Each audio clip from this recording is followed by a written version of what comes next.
Well, this is something I used to do when I was a boy, actually raising. Sounds sort of crazy, but I'm just intrigued by the fact that these big old caterpillars, and they're big, could form themselves into such a beautiful moth. It's been a lifetime obsession for Bruce McCarty to create beauty. One of 4 sons, Bruce was born in 1920. He lived most of his childhood in Lake Geneva, Wisconsin, with his mother Hazel and his father Earl, who was the president of the Nash Motors Company in Kenosha, Wisconsin. Bruce enlisted in the Army Air Corps during his junior year at Princeton.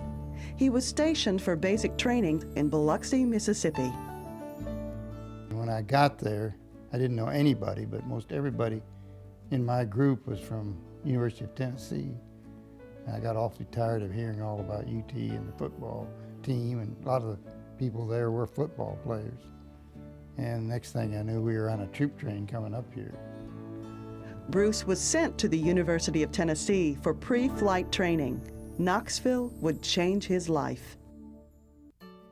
He met Elizabeth Hayes, a student at UT and a Knoxville native, on a blind date. The cadets would, once they came, they would march in their platoons singing and hear up and down Temple Avenue and all the old streets. It was an interesting time. After 3 months at UT, Bruce was transferred. He was stationed several places during the war. In 1944, Bruce got his wings and became a P-38 pilot. Expecting that Bruce would be shipped overseas at any time, Bruce and Elizabeth were married in 1945. The war ended soon after, and Bruce returned to Princeton to finish his degree. But he still wasn't sure what he wanted to do with his life. Wasn't real sure I wanted to be an architect. In fact, I one time thought I was going to be a sculptor. But so I decided to come back here and work for a year with an architectural office. So I worked with Barbara McMurray for a year and then decided to go to Michigan to get my architectural degree. So we moved up there, and that was Elizabeth's first experience with some real cold weather, but she seemed to enjoy it. That's nice. We had one child then. Bruce and Elizabeth, with their son Hayes, returned to Knoxville to make it their home. Bruce began work with the firm of Painter and Weeks. With the arrival of 2 more children, Doug and Sarah, the McCartys were the typical post-war baby boom family.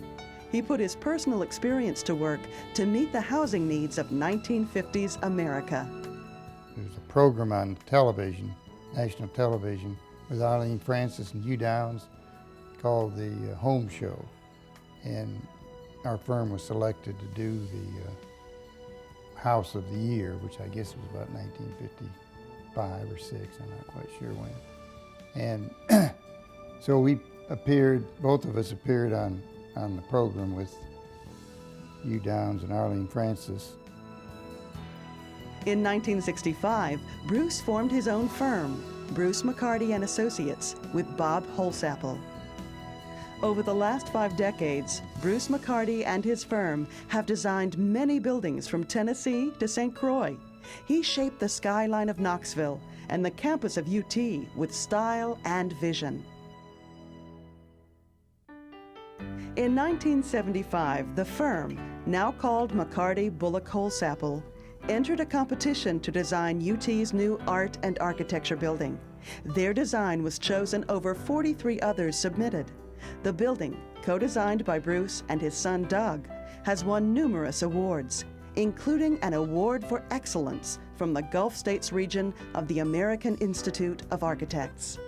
In 1977, McCarty Bullock Holsapple was selected as executive architects of the 1982 World's Fair. Bruce was the master architect, and Doug served as design coordinator from 1980 to 1982. Bruce and his firm have designed projects all over East Tennessee, including Knoxville's City County Building, the Lawson McGee Library, Volunteer Landing, and Iams Nature Center. At UT, Bruce designed several campus landmarks, including the Clarence Brown Theater, Andy Holt Tower, the Communications Building, and the Humanities and Social Sciences Complex. Bruce won an award for the graceful footbridge that crosses Cumberland, one of the most familiar sights on campus. In 1984, Bruce's son, Doug, became the firm's president, and the name of the company became McCarty, Holsapple McCarty Incorporated. Today, the firm is one of Tennessee's most successful design firms, with more than 50 employees. The company also offers interior design and planning and construction administration services. But more than gracing the world with his designs, Bruce works to make great things happen. Bruce has volunteered many hours of time and energy to community projects. He was the co-founder of the East Tennessee Community Design Center, a nonprofit group that provides professional planning and design services to low-income neighborhood groups. There was a lot of interest during that period nationwide in helping disadvantaged groups, people that couldn't afford the services of an architect. And so several of these design centers were formed in various parts of the country. And I think it was 69 that I took a group of young folks up to Philadelphia, had one of the very first design centers.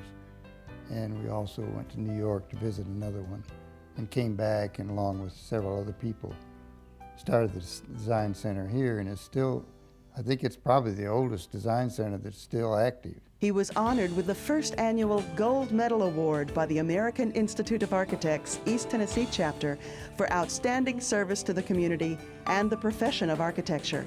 He has received the Mayor's Award for the Arts 2 times. Bruce's work for the University of Tennessee has been invaluable. In 1961, Bruce was instrumental in helping to establish UT's School of Architecture.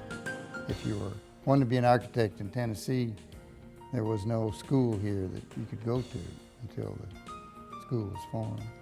You had to go out of state.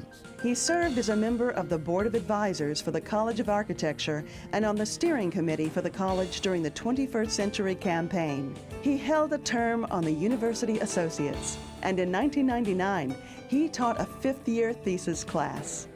In 1998, McCarty Holsapple McCarty and the McCarty family gave a generous gift to renovate the auditorium in the Art and Architecture building.